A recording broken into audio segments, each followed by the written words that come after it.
ছোট্ট একটি গ্রামে থাকত রাহুল নামে এক কিশোর। সেই ছিল ভীষণ কৌতূহলী আর সাহসী।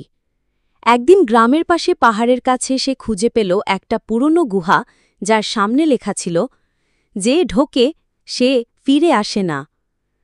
গ্রামের সবাই ভয় পেত, কিন্তু রাহুলের সাহস আর কৌতূহল তাকে ঠেকাতে পারল না। সে একটা টর্চ, একটা দড়ি আর একটুখানি খাবার নিয়ে রওনা দিল। গুহার ভিতর ঢুকেই সে দেখতে পেল জ্বলে ওঠা সবুজ আলো আর একটা গর্জন। হঠাৎ সামনে এলো একটা পুরনো পাথরের দরজা, যার গায়ে খোদাই করা এক ধাঁধা। আগে জানো নিজের ভয়, তাহলেই পাবে মুক্তিরায়। রাহুল ধীরে ধীরে নিজেকে শান্ত করে বলল, আমার ভয় অন্ধকার, কিন্তু আমি সাহস হারাব না।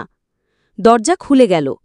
ভিতরে সে পেল এক পুরনো রাজকুমারের ধনভাণ্ডার, আর দরজার গায়ে লেখা হয়ে গেল, সাহসীরাই খোঁজে আলোর পথ। রাহুল ধন নয়, শুধু একটা প্রাচীন বই নিয়ে ফিরে এলো, যাতে লেখা ছিল গুহার রহস্য আর সাহস।